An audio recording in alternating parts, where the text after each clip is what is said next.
जय भीम, जय भारतीय संविधान. प्रिय भारतीयांनो, 15 ऑगस्ट 1946ला हा भारत देश इंग्रजांच्या गुलामीतून मुक्त झाला आणि 26 जानेवारी 1950ला आपल्याच भारत देशातील जात व्यवस्था, वर्ण व्यवस्था, धर्मशाही, गुलामशाही, हुकुमशाही, भांडवलशाही, त्याचबरोबर गुंडशाही या सगळ्या गुंडशाहींमधून, या सगळ्या शाहींमधून मुक्त झाला.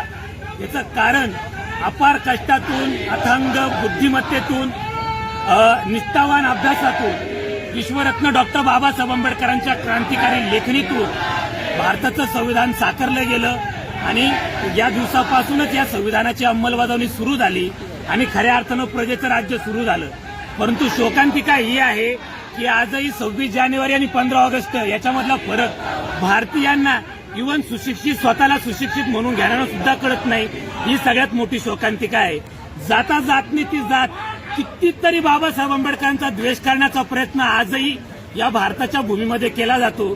ज्या बाबासाहेब आंबेडकरांनी सत्तेची लगाम जनतेच्या हातामध्ये देऊन जनतेला मालक बनवलं, जनतेला राजा बनवलं, त्या बाबासाहेब आंबेडकरांप्रती कृतज्ञ होताना जनतेला आणि आज नाशिकमध्ये स्वतःला कुंभमेळा मंत्री म्हणून घेणारे जे असंविधानिक पद आहे, त्या पदावर असलेले गिरीश महाजन यांनी छत्रपती शिवरायांचा नाम उल्लेख केला, त्यांचा जय जयकार केला, संभाजीराजांचा जय जयकार केला. परंतु ज्या संविधानामुळे प्रजासत्ताक आहे आणि जे संविधान ज्यांच्यामुळे आहे त्या बाबासाहेब आंबेडकरांचं नाव देखील घेतलं नाही. कदाचित ही पहिली वेळ नाहीये, मागच्या वेळेसही बीजेपीच्या कार्यकर्त्यांकडून हे नाव घेतलं गेलं नाही. ही सगळ्यात मोठी शोकांतिका आहे. अरे बाबासाहेब किती नाकारण्याचा प्रयत्न करणार आहात तुम्ही? सूर्यावर थुंकण्याचा प्रयत्न केला, शेवटी थुंकी तुमच्यावर उडाली. आणि मागे सुद्धा तुमच्या गृहमंत्र्यांनी बाबासाहेब आंबेडकरांबद्दल अपशब्द काढले. इतक्या वेळ जर देवदेव नाव घेतल्याचं नामस्मरण केलं असतं तर स्वर्ग प्राप्त झाला असता. अरे स्वर्ग सुद्धा बाबासाहेबांच्या पायापुढे शून्य आहे. ही खऱ्या अर्थानं ताकद बाबासाहेबांच्या विचारांची आहे.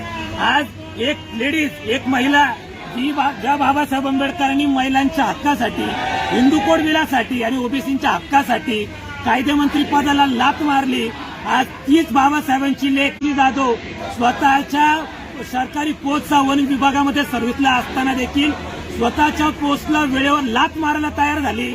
आणि गिरीश महाजनला जाब विचारलं तिने की तुम्ही बाबासाहेब आंबेडकरांचं नाव का घेतलं नाही, तुम्हाला इतिहास पुसण्याचा अधिकार कोण दिला म्हणून.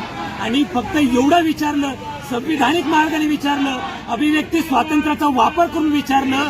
आणि म्हणून त्या ताईंना खऱ्या अर्थानं पोलीस प्रशासनाने सरकारवाडा पोलीस स्टेशनमध्ये बंद करण्याचा प्रयत्न केला. या प्रशासनाचा आम्ही निषेध करतो.